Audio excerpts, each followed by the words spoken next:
అమ్మాయిలు ఈ వీడియో అయితే ఫుల్ దాకా చూడండి. అబ్బాయిల చేయిలో మీరు ఎంత ఈజీగా మోసపోతున్నారో ఈ వీడియోలో తెలుస్తుంది. ఎక్కడ స్కిప్ చేయకుండా ఫుల్ దాకా అయితే చూడండి. అయితే ఇద్దరు అక్క చెల్లెండ్లు ఉంటారు. వాళ్ళకైతే ఇంకా అన్నదమ్ముళ్ళు ఎవరు లేరు. ఇద్దరు అక్క చెల్లెండ్లు. వాళ్ళకైతే చాలా ఆస్తి ఉంటుంది. అంటే హైదరాబాద్లో 5 ఫ్లోర్ల బిల్డింగ్ ఉంటుంది. అలాగా ఊళ్ళో పొలం ఉంటుంది, ఫ్లాట్లు ఉంటాయి. వాళ్ళకి చాలా ఆస్తి ఉంటుంది. కానీ ఇద్దరు అక్క చెల్లెండ్లు, ఇంకెవ్వరు ఉండరు వాళ్ళకి. వాళ్ళైతే చక్కగా చదువుకుంటూ ఉంటారు, మంచిగా కాలేజీకి వెళ్తూ ఉంటారు. వాళ్ళ డాడీ వాళ్ళ మమ్మీ వీళ్ళనే కొడుకు కూతుర్లు వీళ్ళే కాబట్టి వీళ్ళకి ఏ లోటు లేకుండా మంచిగా చదివిస్తూ ఉంటారు. ఇంక ఈ అమ్మాయిలకి ఇలాంటి ఇబ్బంది లేకుండా ప్రతి ఒక్కటి వాళ్ళు తీసుకొచ్చి వీళ్ళని మంచి చదివించి మంచి స్థాయికి తీసుకురావాలి అనేదే వాళ్ళ ఉద్దేశం. అందుకే బాగా చదివిస్తూ ఉన్నారు. చూడ్డానికి కూడా ఈ అమ్మాయిలు మంచిగానే ఉంటారు. అలాగే పిచ్చి అలవాట్లు ఇలాంటివి ఏం లేకుండా మంచిగా చదువుకుంటూ ఉంటారు. అయితే పక్కనే ఉన్న పక్క బిల్డింగ్ అన్నమాట. పక్క బిల్డింగ్లో ఒక అబ్బాయి ఉంటాడు. వాళ్ళది కూడా ఓన్ హౌసే. వాళ్ళైతే 4 మెంబర్స్ బాయ్సే, గర్ల్స్ వాళ్ళ ఇంట్లో ఎవరు ఉండరు. 4 మెంబర్స్ బాయ్సే ఉంటారు. అయితే 4 మెంబర్స్లో 3 మెంబర్స్కి అయితే మ్యారేజ్ అయిపోతుంది. ఈ అబ్బాయి అయితే చిన్నోడు. ఈ అబ్బాయి కూడా కాలేజ్కి వెళ్తూ ఉంటాడు. వాళ్ళకైతే ఏం ఆస్తులు అయితే ఏమి ఉండవు. ఓన్లీ 1 ఫ్లోర్ మాత్రమే హైదరాబాద్లో ఉంటుంది. ఇంకా వాళ్ళకి ఎక్కడ ఆస్తులు ఏమి ఉండవు. ఇంక ఈ అమ్మాయిలకు ఉంటుంది కాబట్టి ఇంక చిన్నప్పటి నుంచి చూస్తున్నాడు కాబట్టి ఆ అబ్బాయికి అయితే అమ్మాయిల మీద అయితే కనపడ్డది. నాకంటే ఆస్తి ఏం లేదు, నేనేం సంపాదించుకోగలుగుతాను, అదే ఆ అమ్మాయి వాళ్ళకి చాలా ఆస్తి ఉంది కదా, అమ్మాయిలను ఇద్దరిని పడేసి మ్యారేజ్ చేసుకుంటే వాళ్ళకున్న ఆస్తి మొత్తం నాకే, ఇంకా వాళ్ళకి ఎవ్వరు అబ్బాయిలు లేరు కాబట్టి అమ్మాయిలకే వస్తుంది ఆస్తి అంత అనేసి ఇంకా ఆ ప్లాన్తో అయితే ఆ అబ్బాయి ఎలాగైనా అమ్మాయిలను పడగొట్టాలి, ఎలాగైనా నా బుట్టలో వేసుకోవాలి, ఏం చేయాలనేసి చాలా ఆలోచిస్తాడు. ఇంకా డైలీ అమ్మాయిలు కాలేజ్కి వెళ్ళేటప్పుడు మెల్లమెల్లగా ఫాలో అయ్యి మెల్లగా వాళ్ళతో మాటలు కలపడం, సాయంత్రం ఇంటికి వచ్చినాక మెల్లగా కిందికి వెళ్ళి మా అమ్మాయిలతో మాట్లాడడం. అంటే అమ్మాయిలు కిందికి వచ్చి ఆడుకునేటప్పుడు ఇలాంటి టైంలో అమ్మాయిలను అయితే ఎప్పుడు వాళ్ళు ఖాళీగా దొరుకుతారో ఎప్పుడు మాట్లాడదామా అనేసి ఎదురు చూస్తూ ఉండేవాడు. ఇంకా అప్పుడప్పుడు ఒక్కొక్కసారి ఇంక ఈ మధ్య ఈ ప్లాన్లో ఉన్నప్పటి నుంచి అమ్మాయిలను పడగొట్టాలనేసి ఇంక అప్పుడప్పుడు వాళ్ళ ఇంటికి వెళ్ళి మాట్లాడడం, బుక్స్ అడగడం, మీ కాలేజ్ స్టడీ ఎట్లుంది అనేసి అడగడం. ఇంకా మెల్లమెల్లగా వాళ్ళతో అయితే పరిచయం పెంచుకుంటాడు. అట్లా కొన్ని రోజులు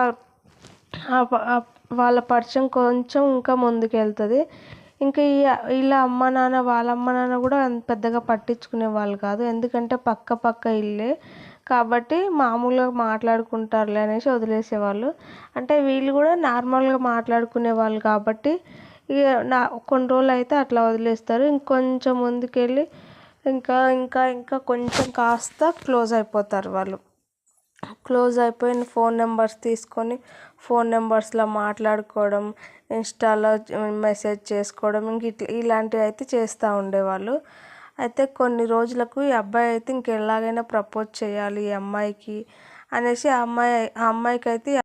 అమ్మాయికి అయితే ప్రపోజ్ చేశాడు. ఇంకా అమ్మాయి అయితే పక్కనున్న అబ్బాయే కదా, చాలా రోజుల నుంచి చూస్తూ ఉంది మంచోడే అనేసి ఆ అమ్మాయి కూడా ఓకే చెప్తుంది.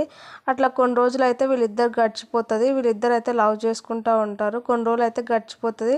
ఆ అబ్బాయి అయితే ఏం మాత్రం డౌట్ రాకుండా అమ్మాయికి అవి ఇవి తీసుకొచ్చేయడము, కొని పెట్టడము, అమ్మాయి బయటకు తీసుకెళ్ళడము, ఇంకా అమ్మాయిని అయితే నమ్మించేసిండు మొత్తానికే. ఇంకా సిన్సియర్గా లవ్ చేస్తున్నట్టు.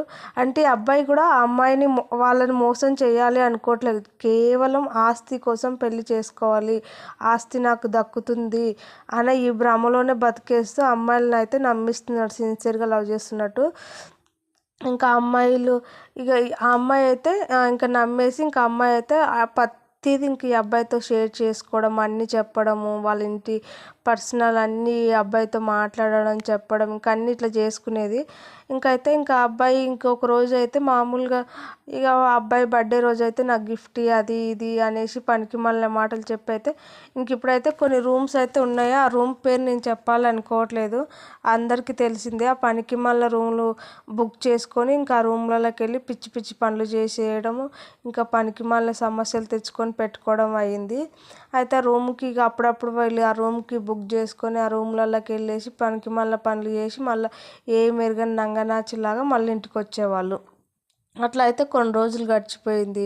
అయితే రెండో అమ్మాయి కూడా ఇలాగే ఇంక ఈ అబ్బాయి ఇంకా అట్లా ఈ అబ్బాయి ఆ అమ్మాయి లవ్ చేసుకుంటున్నారు కాబట్టి ఆ అమ్మాయి కూడా క్లోజ్ అయ్యేది. కాకపోతే ఇప్పుడు ఆ అమ్మాయికి అయితే తెలీదు ఇట్లా వాళ్ళ అక్కని లవ్ చేస్తుండు, వీళ్ళు మాట్లాడుకుంటారు అని ఎక్కడ తెలియకుండా చూసారు. ఎందుకంటే జస్ట్ వాళ్ళ ముందర మాట్లాడినప్పుడు జస్ట్ ఫ్రెండ్ లాగానే మామూలుగానే మాట్లాడేవారు. అంటే ఎక్కడ మా చెల్లికి తెలిసినా ఇంట్లో చెప్పినా మళ్ళీ గొడవలు అవుతాయి, కొన్ని రోజుల తర్వాత మెల్లగా తర్వాత చెప్దాంలే అనేసి వీళ్ళైతే సైలెంట్గా ఉంటారు. ఇంకా ఈ అమ్మాయికి వీనికి అంటే ఆ అమ్మాయికి తెలియకుండా వీడు ఇంకో చిన్న అమ్మాయికి కూడా ప్రపోజ్ చేస్తాడు. ఆ చిన్న అమ్మాయి కూడా దళిద్రం ఏందో దళిద్రులకే పడతారు నిజంగా. నిజంగా మంచి వాళ్ళకి ఎవ్వరు పడరు. సిన్సియర్గా లవ్ చేసి మనల్ని మంచిగా చూసుకుంటారు, ఏ మాత్రం మన నుంచి ఆశించని వాళ్ళకైతే అసలు ఎవ్వరు పడరు. ఇట్లాంటి పనికి మళ్ళీ మోసం చేసే వాళ్ళకే పడతారు ఏంటో. ఆ అమ్మాయి కూడా ఆ అబ్బాయికి పడిపోయింది. ఇంకా ఆ అమ్మాయి కూడా ఓకే చెప్తుంది, మరి ఏం చూసి చెప్పిందో నాకైతే తెలీదు. ఓకే చెప్పేసింది. ఇంకా కొన్ని రోజులకి ఇంక ఇట్లనే వాళ్ళది కూడా గడిచిపోయింది. ఇంకా ఆ అమ్మాయిని కూడా నమ్మించిండు.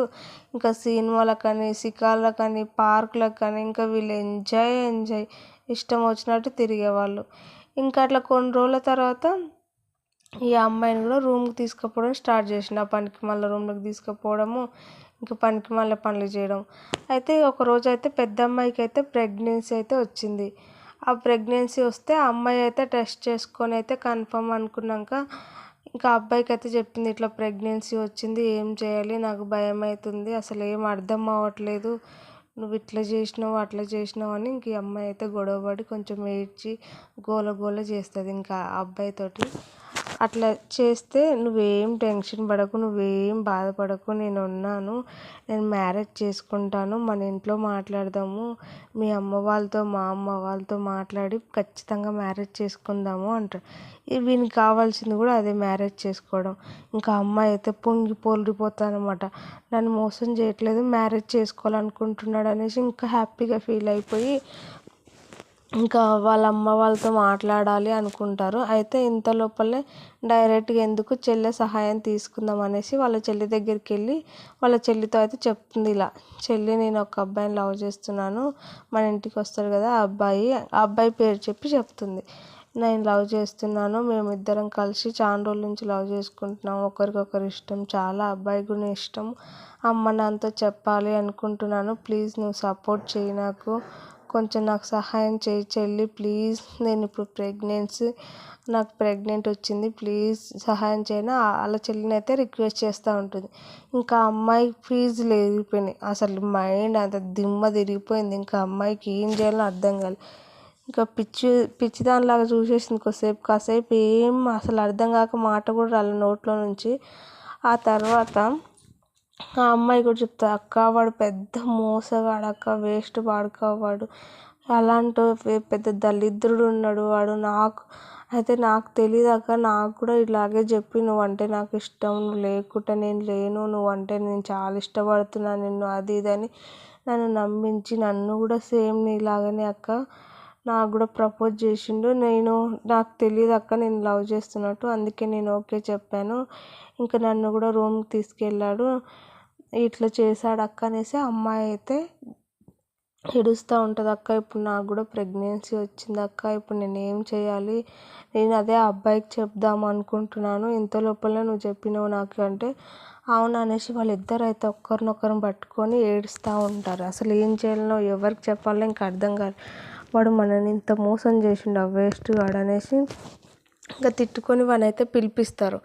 పిలిపించిన తర్వాత ఇంకా అని అడుగుతారు, ఎందుకు ఇట్లా మమ్మల్ని మోసం చేసినావు, నాకు తెలియకుండా మా చెల్లికి తెలియకుండా నాతో ఎందుకు గడిపినావు, మమ్మల్ని ఎందుకు మోసం చేసినావు, నీకేం కావాలి, అసలు నువ్వేమనుకుంటున్నావు అనేసి అమ్మాయి ఇద్దరు కలిసి చెంపలు వాయగొట్టారు. ఇద్దరు రోడ్డు మీదనే చాలా అంటే చాలా చెంపలు వాయగొట్టి అడిగితే వాడు ఒకటే చెప్తాడు, మీరిద్దరంటే నాకు చాలా ఇష్టం, అందుకే ఇద్దరిని లవ్ చేశాను, మీ ఇద్దరిని పెళ్లి చేసుకుంటాను, నాకేం అభ్యంతరం లేదు, మీ ఇంట్లో మాట్లాడండి, నేను కళ్ళు మూసుకొని మ్యారేజ్ చేసుకుంటాను అని చెప్తాడు. ఇంకా అమ్మాయి వాళ్ళకైతే కోపం అంటే ఎక్కలేని కోపం, చాలా కోపం వచ్చి ఇంక కొడతారు. కొట్టి ఇంటికైతే వస్తారు.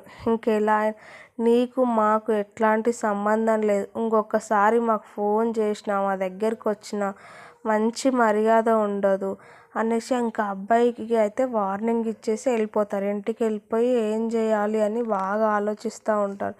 ఇలా మనం నువ్వు చేసుకున్న తర్వాత ఫ్యూచర్లో ప్రాబ్లం, నేను చేసుకున్న ఫ్యూచర్లో ప్రాబ్లం, వాడు మన ఇద్దరిని ఇప్పుడే ఇంత మోసం చేసిందంటే ఫ్యూచర్లో ఇంకెంతమందిని తీసుకొచ్చి పెడతాడో. ఇలాంటి నమ్మక ద్రోహం వాళ్ళని మనం చేసుకోవద్దు. మనకు తెలియకుండా చేసిన తప్పు ఇది, తెలిసి చేయలేదు, మన ఇంట్లో వాళ్ళతో మాట్లాడేసి చెప్దాము అని అంటారు.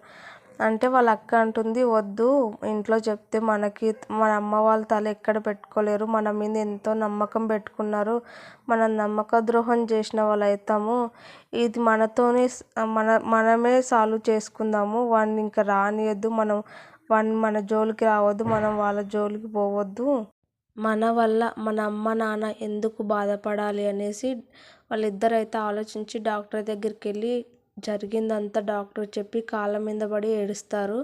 ఇంకా డాక్టర్ కూడా సరేలే అనేసి ఇంకా వీళ్ళ తప్పు వీళ్ళు తెలుసుకున్నారు, ఇంకెప్పుడు ఇట్లా ఎప్పుడు మోసపోకండి అని చెప్పేసి అయితే టాబ్లెట్లు ఇస్తే టాబ్లెట్లు అయితే తెచ్చి వేసుకుంటారు. ఇంకా వాళ్ళ అమ్మ నాన్నకి తెలియకుండా చూసుకుంటారు. ఇంకా అబ్బాయి అయితే వీళ్ళకి భయపెడతాడు, నన్ను పెళ్లి చేసుకుంటావా లేదంటే ఇంకొకసారి మాకు ఫోన్ చేసినా, మాకు బ్లాక్మెయిల్ చేసినా పోలీస్ స్టేషన్కి ఇచ్చి నిన్ను జీవితాంతం బయటికి రాకుండా అక్కడనే చేస్తాము, నన్ను మా చెల్లెని దారుణంగా మోసం చేసావు, ఇదంతా స్టోరీ చెప్పేసి నీ జీవితం లేకుండా చేస్తాము, మూసుకొని నీ లైఫ్ నువ్వు చూసుకో, మా లైఫ్లోకి ఇంకెప్పుడు రావద్దు, తొంగి కూడా చూడొద్దు, ఎప్పుడన్నా మళ్ళీ ఇదే మ్యాటర్ బయట తెలిసినా నిన్ను మాత్రం అస్సలు బ్రతకనియం, చంపి పాడేస్తామని అమ్మాయిలు అయితే వార్నింగ్ ఇస్తారు. నిజంగా వీళ్ళు తెలివైన అమ్మాయిలు కాబట్టి బయటపడ్డారు. అందుకే ఎవరైనా ఇట్లాంటి అబ్బాయిల దగ్గర మోసపోకుండా మీ లైఫ్ మీరు చూసుకోండి, మీరు కొంచెం ముందు ఆలోచించండి. అంతేగాని ఎవరు ప్రపోజ్ చేసినా గుడ్డి అని నమ్మేసి వాళ్ళకు జీవితాన్ని ఇచ్చి ఒళ్ళునిచ్చి బాడీని ఇవ్వద్దు. మీ జాగ్రత్తలో మీరు ఉండండి. ఇలాంటి పిచ్చి పనులు ఎవ్వరూ చేయొద్దు. వీళ్ళు తెలివితో బయటపడి ధైర్యంగా ఎదుర్కొన్నారు. లేదంటే కొంతమంది అయితే చనిపోతారు, కొంతమంది అయితే జీవితాంతం లైఫ్ అంతా నాశనం అయ్యేలా చేసుకుంటారు. అందుకే ముందు జాగ్రత్త కోసం ఇలాంటి పిచ్చి పనులు ఎవ్వరు చేయొద్దు. ప్లీజ్ అండి, ఛానల్ సబ్స్క్రైబ్ చేసి లైక్ చేసి కామెంట్ చేయండి.